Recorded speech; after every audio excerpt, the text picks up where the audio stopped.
fiction, science fiction, horror, fantasy, crime, LGBT, thriller. You have now entered the House of Mystery with your hosts, Eric Shapiro, David North Martino,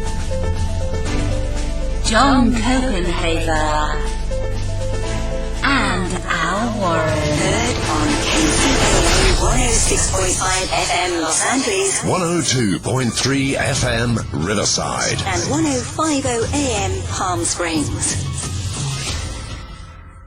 We're at the interview part of the show. Joining us today to talk about a lot of his books, and we're going to talk about a couple in particular, is Matt Birkbeck. Thank you for taking the time to talk to us today. Thank you for having me on. I appreciate it. Well, listen, Matt, you've done a lot of work here. I've seen in your list and stuff like that. How did you get into this type of writing, like this journalistic kind of investigation and crime and that? I actually, I've been a journalist for many years. I started in radio in New York, but I actually kind of went backwards. I worked in magazines in the early 90s for Rolling Stone and Entertainment Weekly and covered the music industry and whatnot. And then I moved to Pennsylvania, and I was working for People magazine as a contributor, as a correspondent, but I also took a job at a newspaper. And I began doing one by one these in-depth investigative pieces, and it became my forte. And I did a really big one in 2001 on mortgage fraud, and won a national award for it. And then just, as far as the People work was concerned, I wasn't really doing the kind of, entertainment stories. I was focused more on crime and human interest stories.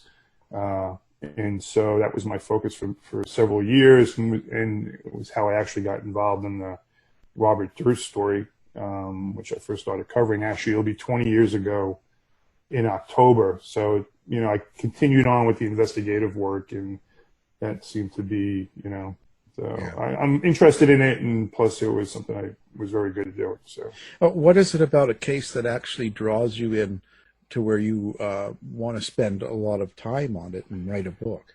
So that's actually a good question, because people ask me that often, and basically there has to be several components. Number one, it has to be obviously something interesting about it. It doesn't have to be someone that people know about.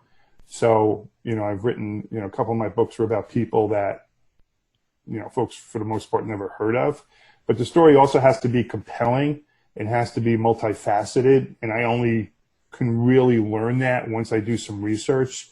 So it takes me, several months to really get down. To get down to the bottom of a story. I actually was working on a book idea a year ago or so for about 6 months, and then after talking to my agent, I just finally decided this isn't going to happen. It just didn't have all these different elements that I typically look for. So I ended up shelving it. So, but pretty much it has to be something I know that when it comes out, people are going to be interested, but the story's going to go in different directions and then circle back and come to an ending. And, that will attract me and will attract readers. Now, on your latest book, it says A Beautiful Child. You've done a sequel to that, right? Finding Sharon. Is Correct. What? Maybe explain that to us, because I'm not as familiar with that. So I wrote a book. It was actually my second book. In 2004, it came out, and this was a story that no one knew about. It was about a girl who lived alone with her father in Georgia in the mid-1980s. She was a standout student. Beautiful, and had a full scholarship to Georgia Tech University to become a aerospace engineer. Only he wasn't really her father. He was a convicted felon and a fugitive who had kidnapped her when she was a toddler and raised her as his daughter. And the story goes off into just so many different areas. And I just, there was this photograph I looked at early on, and it had a picture of her when she was about 5, 6 years old sitting in this guy's lap. And you could just see the look on her face. I mean, you just had great empathy for her. What really drew me to the story also is that no one knew her true identity. So I spent a year on this book, came out in 2004, and my hope, the book did not have an ending, which I know frustrates readers, but my hope was that the book would ultimately lead to identifying this girl. And it took 10 years, and that's exactly what happened. So, when the book was published, it was a big hit in the U.S. It was published overseas in several countries. So I was getting email from all over the world, from folks who had, were trying to identify her and had, sent me names. And I would send the names to Washington, to the National Center for Missing Children, to see if we could do a DNA test. Long story short, the FBI ended up, off of the book, which kept the story alive, with the cooperation of the National Center, they ended up interviewing the so-called father.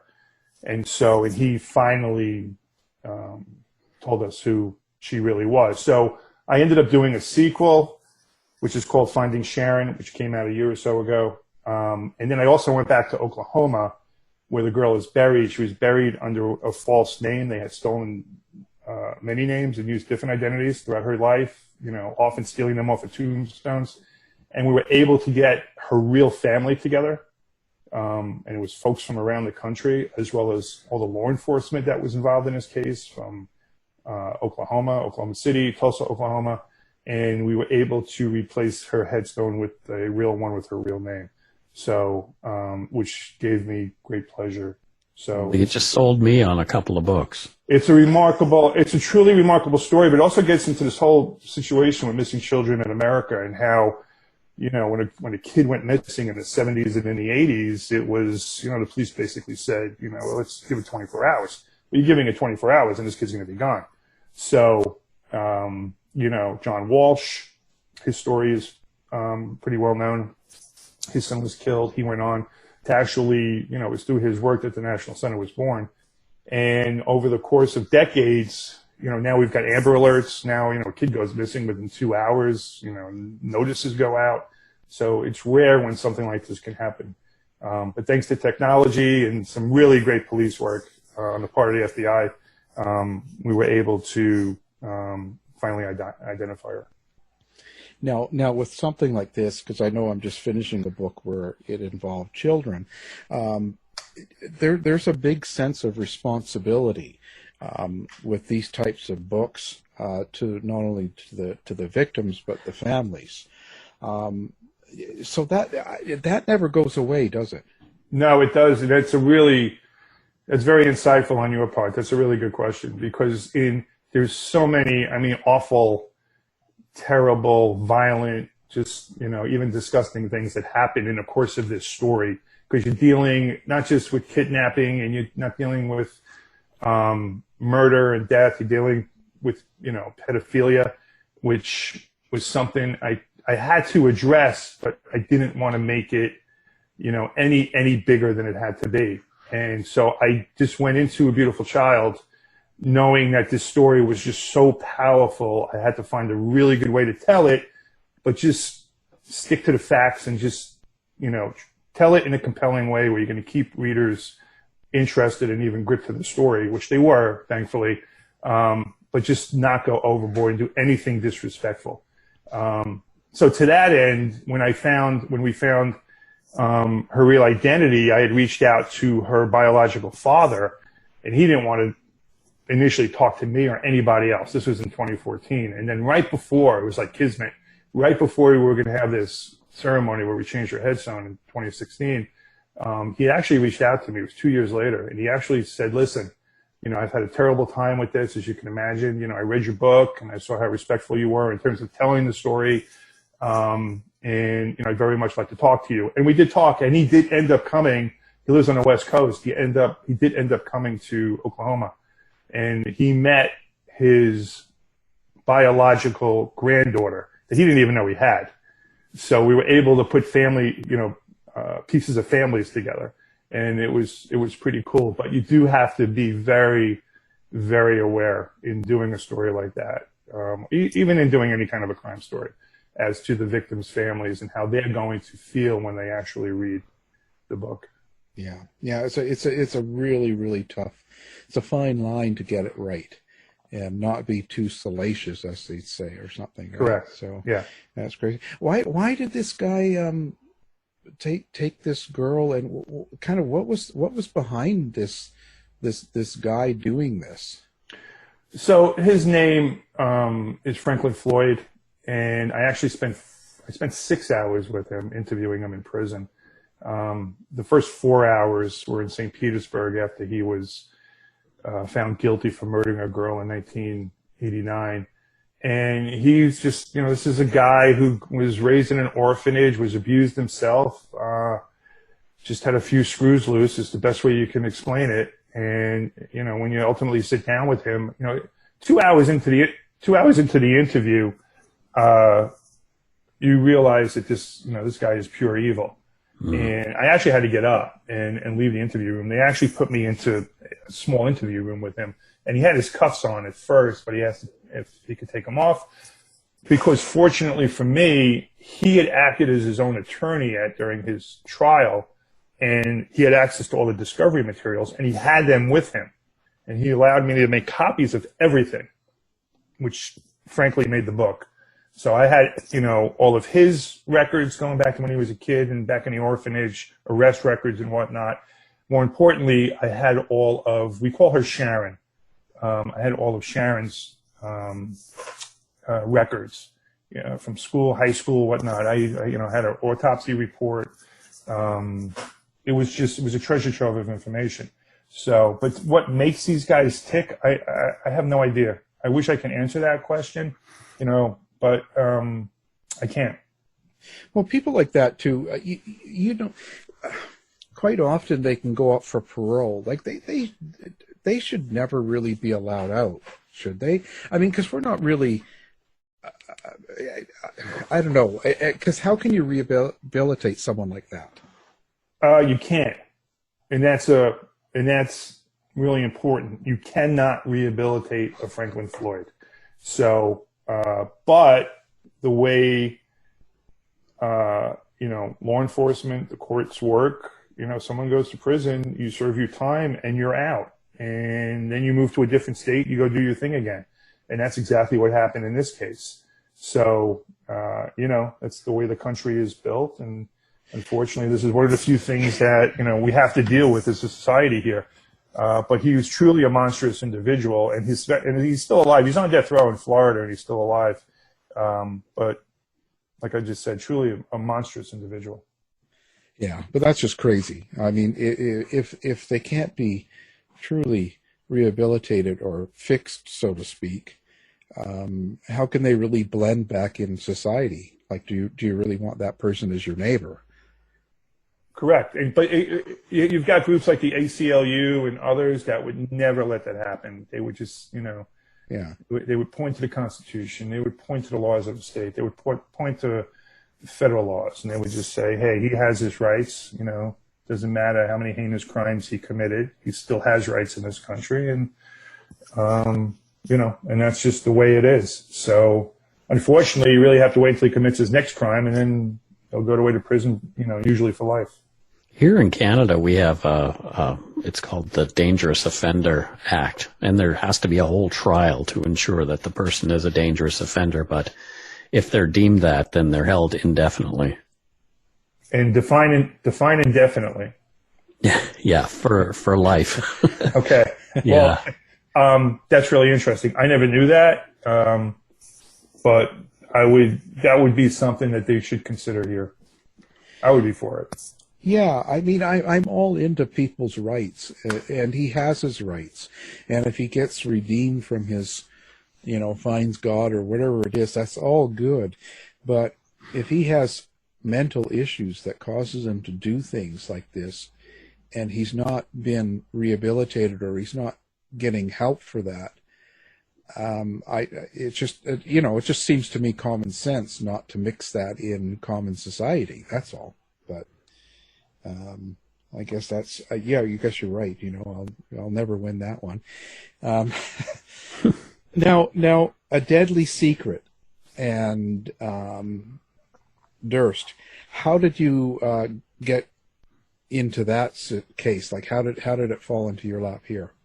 So back in 2000, as I mentioned earlier, I was a correspondent for People magazine, and I had started working for People in the late 90s, and I typically covered crime and human interest stories for the New York Bureau, which meant I would go anywhere from Pennsylvania up to New England and even into Canada.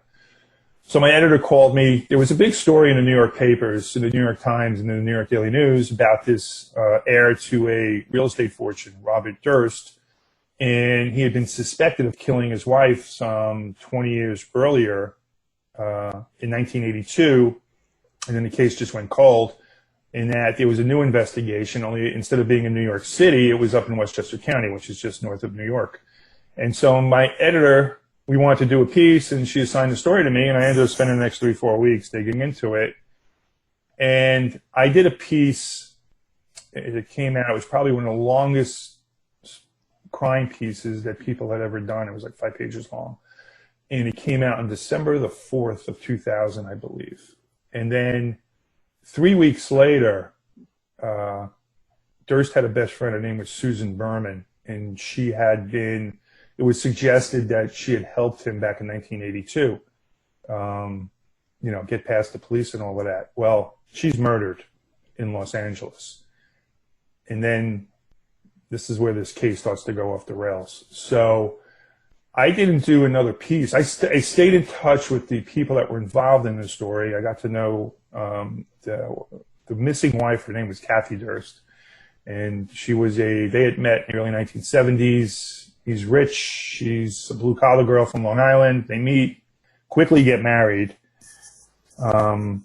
First few years are great for them, and then they just deteriorate to the point where she goes missing on a cold winter night in 1982.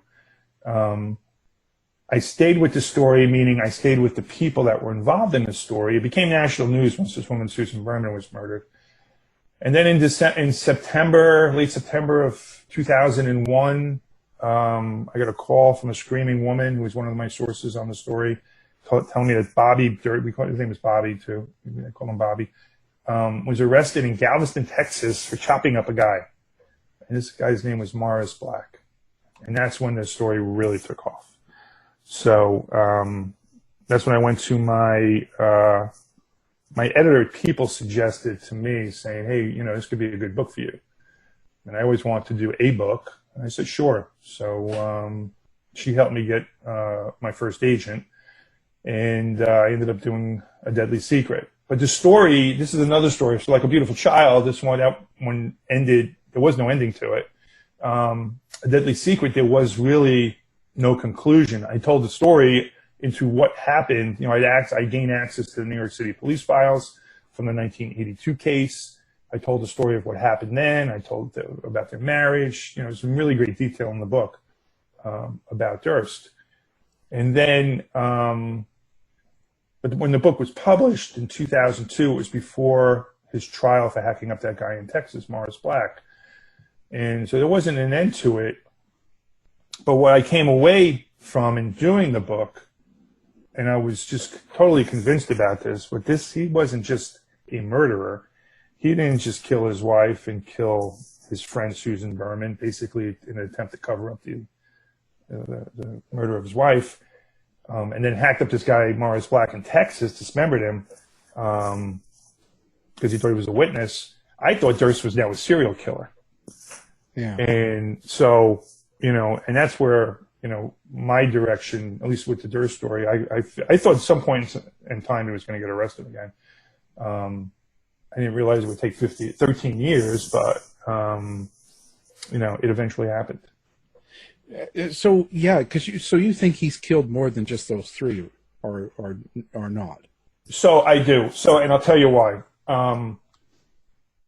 When I went to Galveston the first time after he killed Morris Black, who he was living with a drifter. So he goes, a year earlier, just to backtrack, a year earlier, once the news of this new investigation into the disappearance of his wife is out there, he goes to Galveston, Texas. No one knows at the time, but he flees to Galveston, and he goes there, and we find out that he was masquerading as a deaf-mute woman, and he stole the identity of a woman he had gone to high school with. Okay. Then I find out, I'm interviewing the detective on the case down in Galveston. He takes me for breakfast, and we're talking, and he said to me, he just looked at me, he goes, whoever dismembered Morris Black knew what he was doing. Meaning he knew where to cut around the arms precisely. He knew how to cut the legs off. He was experienced in the art of dismembering a human being. And I'm thinking to myself, wait a minute, he's not a doctor, he's not a surgeon, he's some rich guy who's hanging out, stealing identities, living amongst the homeless, along with a private detective down in Texas, Bobby Basha. She did a lot of work on this case. We had discovered that Durst had been stealing identities for at least 10 years earlier. And he had also been living in different states across the country and living amongst the homeless and transients. So, for example, he was in San Francisco. He had a home in San Francisco. He had several P.O. box addresses. And he also had another home up in Eureka, California, which is about a 5-hour drive north of San Francisco. It's right on the coast. And at that time, there were two young women who disappeared. A girl named Kristen Modafferi and another girl named Karen Mitchell. And I had gone up there to Eureka. I was doing some work for CBS News as a consultant. And they did a composite of the guy who was spotted, who was seen with this girl, Karen Mitchell. And it was the spitting image of Durst. It was, without a doubt, Robert Durst. So there was a lot of circumstantial evidence that suggested he was a serial killer, and I've basically gone with it ever since. And when I did report that, just one other aside, when I did report that right before his Galveston trial, I knew another producer who was very close to the defense team, Durst's defense team, and she told me that she was told that that Durst was very concerned about the Karen Mitchell disappearance. He thought he was going to be indicted. And his attorney, his Texas attorney, Dick DeGuerin, basically patted him on the shoulder and said, listen, let's worry about one trial at a time.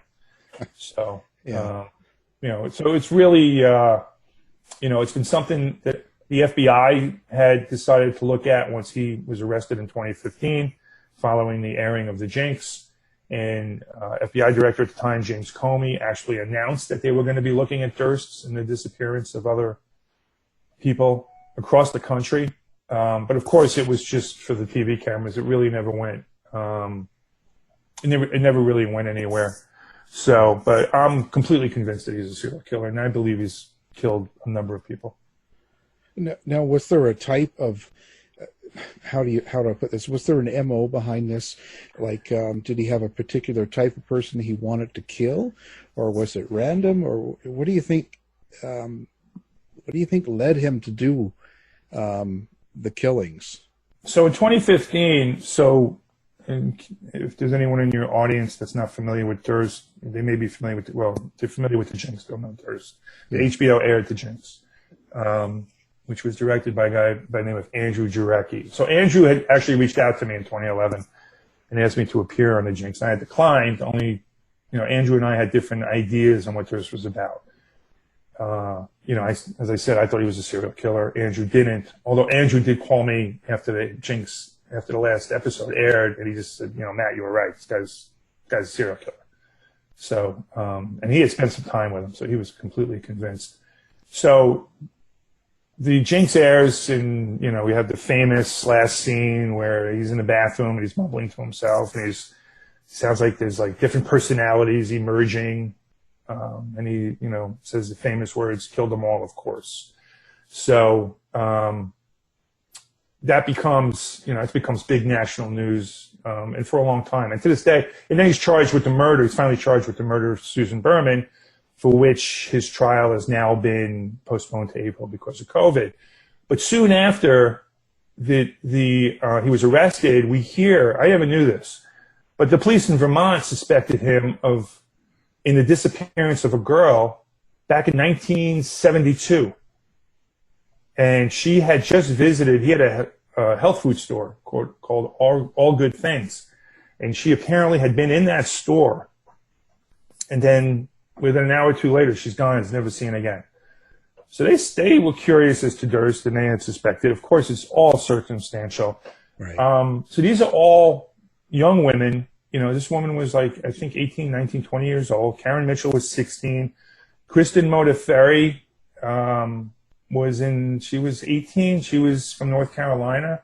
Her story was particularly sad. She came from this really nice family in North Carolina, went out to San Francisco for the summer, I believe to study or maybe on a fellowship, and working in a coffee shop, and she vanishes. So they're young women. Someone once pointed out to me that some of these women, like Kristen Modafferi and Karen Mitchell, had the same initials as Kathy Durst, whose maiden name is McCormick. So, I'm not one to, hold up a sign and say, hey, this is a great clue. It was just something that someone threw out to me once. But they were young, but then with the murder of Morris Black, that kind of throws that out the window. So I'm not sure if there's a particular type. I will tell you, though, that he did have an affinity for hanging around homeless and transient people.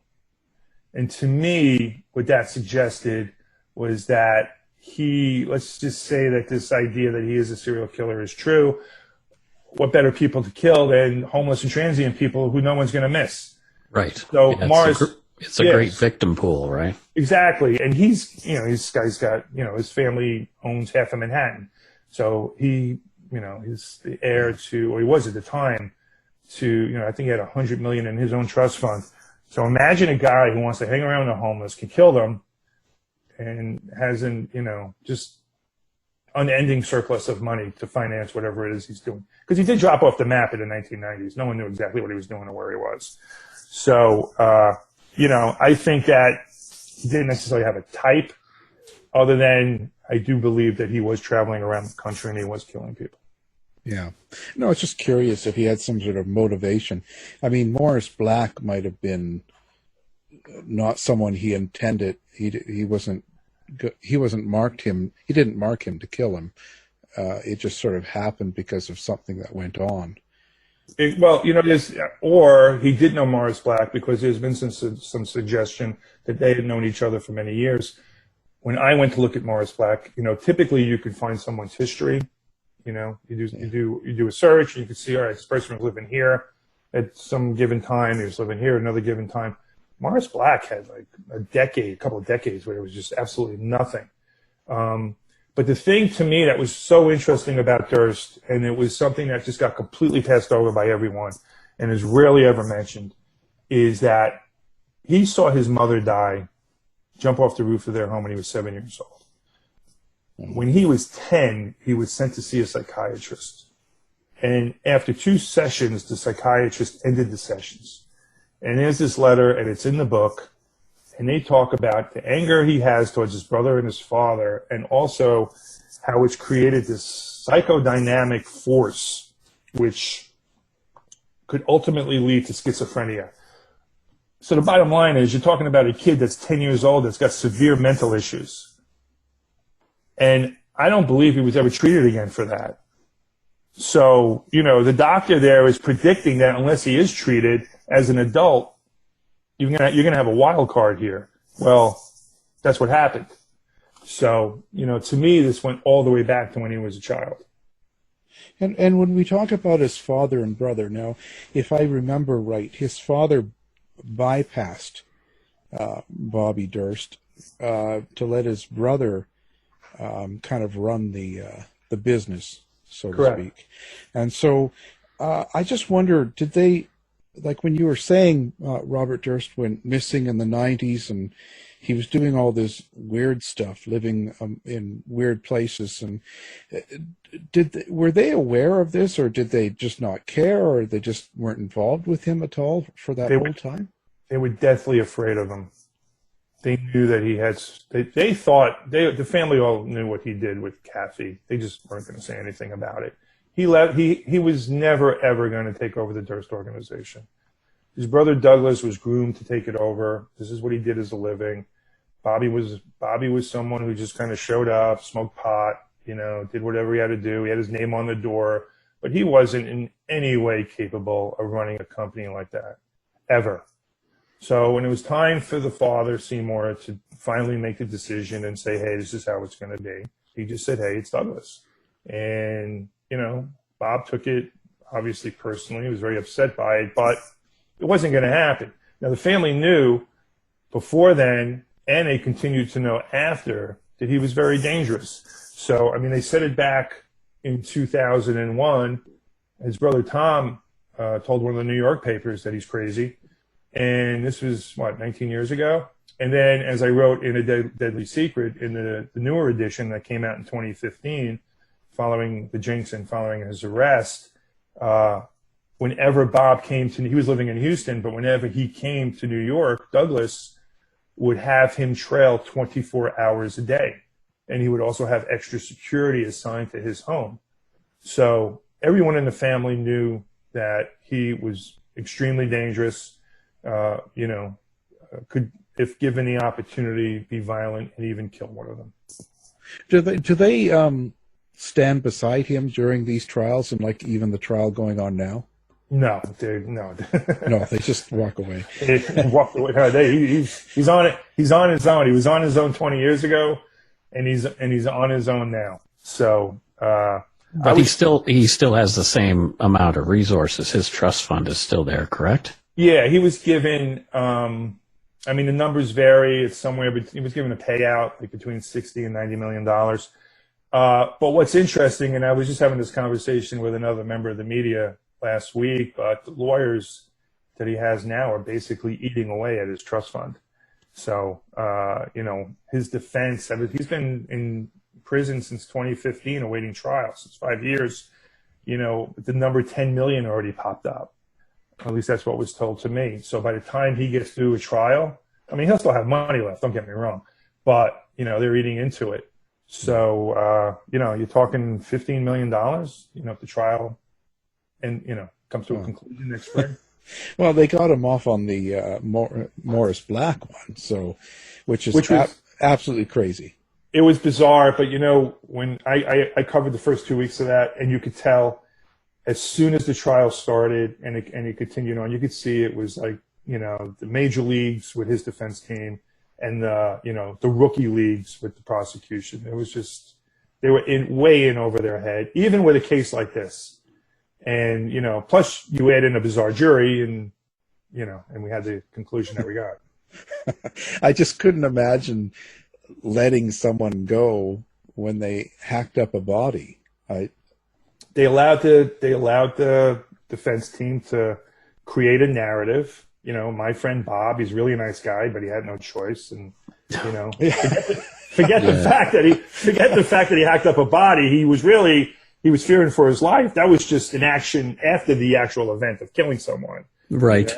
That's crazy. So it was crazy. It was insane. One of the prosecutors, you just couldn't even understand what he was saying. It was like he had marbles in his mouth. So, and I've often, whenever I've spoken about them, I've tried to, be, not too critical, but when you think about it, you just can't help but be critical. It was just awful. In the upcoming trial, though, it's going to be completely different because the district attorney in LA, John Lewin, this is what he was born for, these kind of cold cases. So, Durst defense team is gonna, they've got a big challenge ahead of them. Yeah, they got their work cut out. Well, what exactly have they got on him? And this is about his friend, right, Susan Berman. So this is about Susan Berman, but what they were able to do was they were able to bring in the Kathy Durst investigation and the Morris Black murder to show that this was part of an overarching scheme on the part of Durst, that he killed Susan Berman to keep her quiet, because she had helped him after Kathy Durst disappeared. So Susan Berman and Bobby Durst have been friends since the 1960s. She's the daughter of a famous gangster in Las Vegas, Davy Berman. Her parents died young. One committed suicide. Bob's mother committed suicide. So they were very, very close. They were best friends over the years. And she actually was his spokesperson to the press once it hit the media that Kathy Durst had disappeared. And she's even suspected of making this crucial phone call that he claimed that Kathy had made to the dean of her medical school, saying that she would not be in school that Monday, even though she had disappeared that Sunday. So she was a key figure. So when I was doing that People piece back in 2000, the people who were close to the story, Kathy's friends, kept telling me Susan Berman was the key. I had to reach her. We tried to find her. I thought she was in San Francisco at the time. She wasn't. She was in Los Angeles. And I found out it was January 5th. It followed New Year. I got a call from one of Kathy's friends, and she's screaming on the phone. And, I'd gotten a lot of these calls with this Durst case, people calling me and they're screaming. Everyone's screaming. And she's screaming on the phone, and she's going, she's dead, she's dead, she's dead. And I'm like, who's dead? What are you talking about? She goes, Susan Berman. I said, what? And so she explained to me that she just got off the phone with the state police detective, Joe Becerra, who's the guy who actually started this whole thing. Okay, which is another misnomer. Janine Pirro had often gotten all the credit, but it was really this police detective, Joe Becerra. And he had told her he had reached out to Los Angeles. He was going to finally try to interview Susan Berman. As a courtesy, he was letting them know he was coming into their jurisdiction. And they told him that Susan Berman he was looking for was dead. Was killed Christmas Eve. And that's it. So that was like, and then national news is on this case. CNN, is interviewing people, and everyone's looking at Bobby Durst. Yeah, just crazy. So I guess you figure he'll get convicted this time.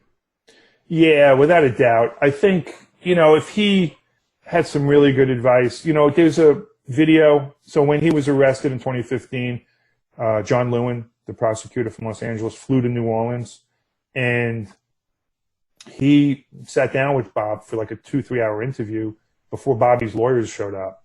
And I believe the video of it's available. It's on YouTube. And he almost got him to admit to killing these 3 people, including Kathy. But he said he wanted to think about it. He was looking for a place. He was looking for a prison to go to where he'd be comfortable. That was his primary goal. No. And yeah. So honestly, I would think that if he was able to negotiate, he's not going to get, he's not going to get the Waldorf Astoria, but maybe he'll get a comfy bed somewhere with a view where he can see some birds or something. I don't know. Yeah. But, I would suggest that if he was, because he's very sickly now and he's in his mid-70s, and it's, hey, tell us everything you've ever done. And, we'll stick you in a prison, and you'll have 3 meals a day, and you have a place to sleep, and, try to make you somewhat happy. I wouldn't doubt that he wouldn't go for it. His lawyers will not. His lawyers will just step right in and say, absolutely not. And, give him this sense of hope that perhaps he could get off of these charges. And I think that, with what we've seen so far, I think that's going to be a very difficult task. Well, it doesn't pay him. It doesn't pay them for him to plead guilty to anything. Exactly. Right. And they got another $4 or $5 million payday coming up. So yeah, it's in their interest to keep this thing going. Yeah. Obviously. The guaranteed income, right? Yeah. Well, and this is the same lawyers that got him off with the last case, right? So with the exception of, I believe, 1, maybe 2, and there's some friction with these lawyers now. Although I think Dick DeGuerin is still the guy that's leading the show there. Yeah. But yeah, he's got a couple of other lawyers. From what I understand, there's some difference of opinion on how the approach should continue, and I'm not sure how that's going to end up when this actually goes to trial. Yeah, I would think he's got some faith in them, but after that last one, so yeah, of course, he got him off then, so he's going to be thinking, why not? Especially if they keep telling him, yes, Bob, we can get you off. But I think, calmer and clearer heads should, and he does have a couple of friends, should try to have a word with him and, Yeah. I was just going to say, I don't know, but how many friends could he have after all this? You'd be surprised. He's got 2 or 3 very close friends. And I mean, one of them I was shocked by because it's a woman who is actually, I've been in touch with her since 2005. She actually came to one of my book signings, and I met her when my Sammy Davis Jr. book came out. Right. And she's just, a middle-class, blue-collar woman who just, believes in him. And I don't get it. But, she's loyal to him and continues to be loyal to this day. Yeah. Yeah. That's how, we've seen Stranger Things all the time, right? So yes, it just goes on and on. That's quite an amazing story. Great book. I'm listening to it now. Now, do you have a website? I do. It's mattbirkbeck.com. Okay. And Instagram site. It's matt.birkbeck.author, which I just started. And I actually have someone doing that for me because social media is not really my bag. So yeah, well, these things keep popping up, right? So yeah. Well, that's great. We're going to have that on our website as well, so people can find you easy if they don't know how to pronounce your name or say it, like me. One other thing, you did a book called The Quiet Dawn. Yeah. Now that looks really interesting, and you're talking about kingpin. What's that? Russell Bufalino.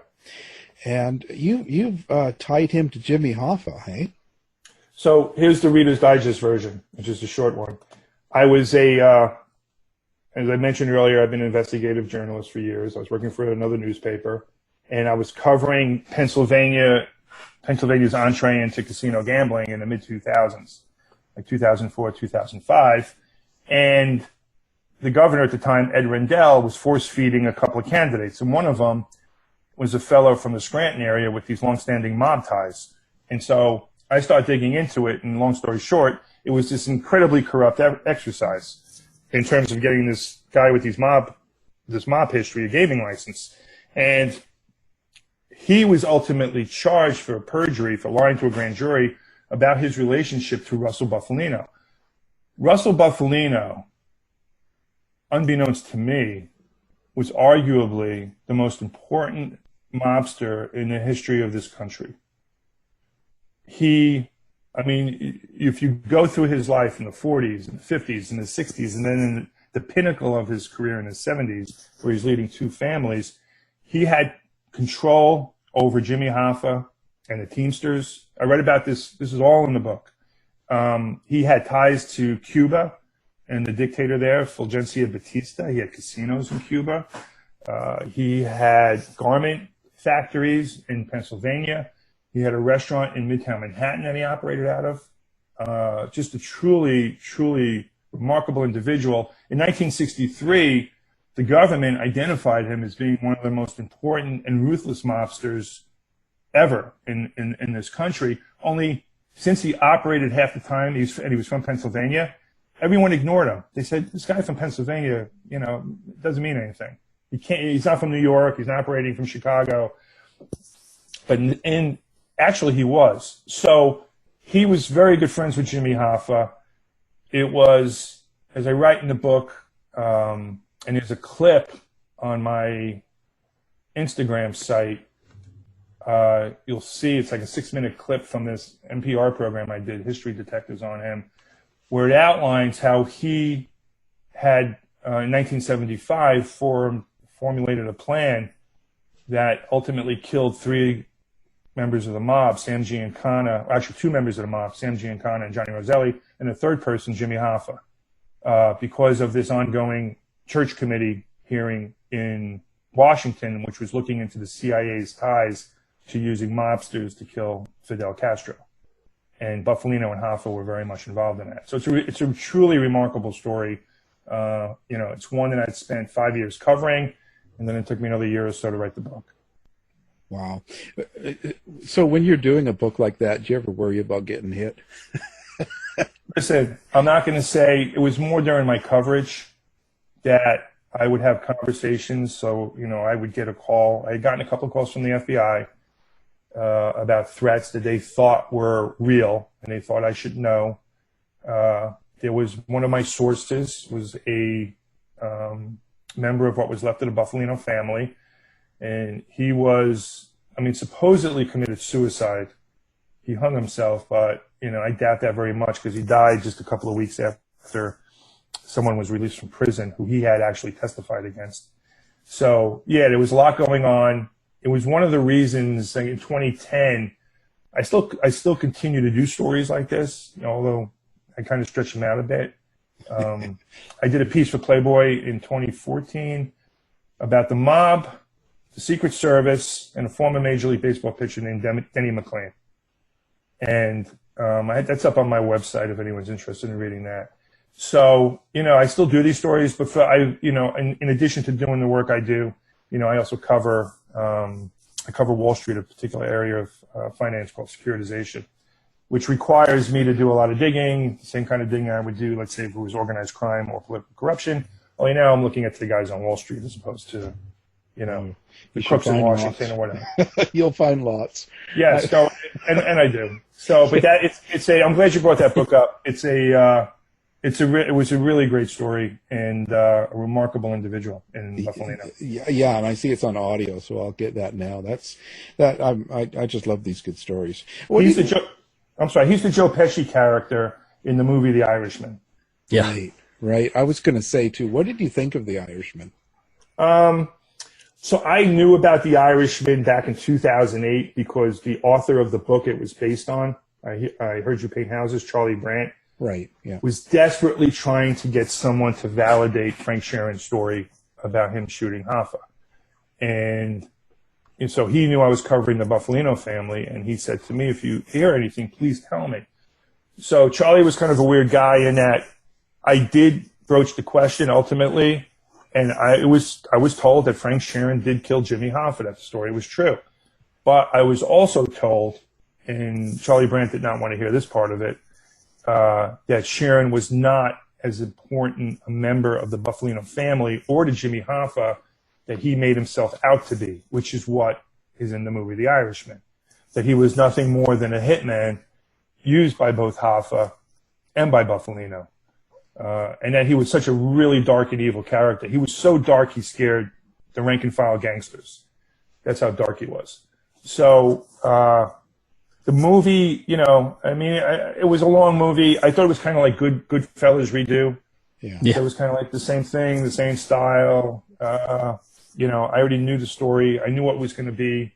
So, and it was kind of long. I think, three-quarters of the way through, I was kind of like looking at my watch. Yeah. It was drawn out too long, for sure. Yeah. And I don't like the computerization of... Yeah, that was bad. Yeah. They should have used the younger actors to do that. Yeah. But I had been through, but Charlie had kept in touch with me up until the time, I think it was around 2012, when I finished my book and told him when I found out about Sharon, and he basically cut me off. He had kept me abreast on what was going on with his movie, but they were having a really hard time getting this thing done.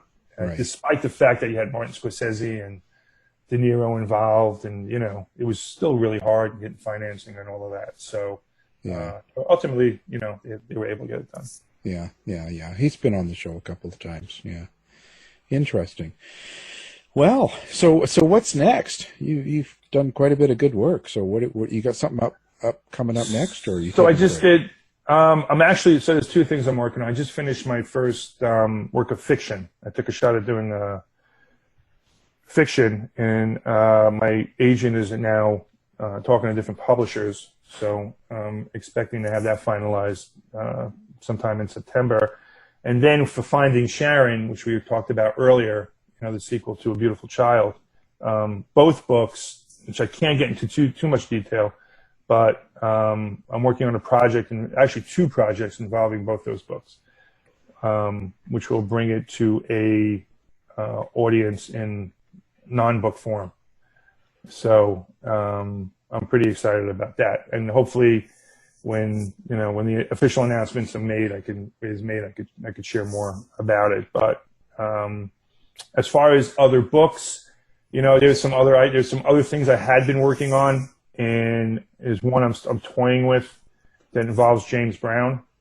and what happened to him the last 2 months of his life.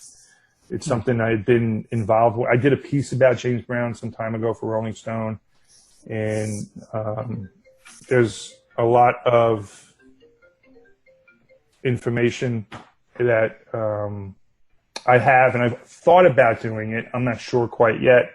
So I'm still, like I said earlier, I like to put different things together to see if I actually have what I need to put a book together. Yeah. So yeah. I'm still thinking about that, because it's a year or two of your life, and you got to devote all this time and attention to it. And, you really have to feel, you just really have to be into the story to want to devote that kind of time. Yeah. It's a process for sure. Well, it's been a great conversation, and I'm glad you could talk with us today. We'll have your website and books up on ours. What can I say? You've written some great books. Our guest has been Matt Birkbeck. Thank you for being here. Thank you. Thanks for having me. Thanks, Matt. Thanks. You've been listening to the House of Mystery radio show. To find out more about our guests, hosts, or show, go to www.houseofmystery.com. Show's over for now. Was it as good for you as it was for me? Well, good night. This has been a production of Something Weird Media. I'll be back.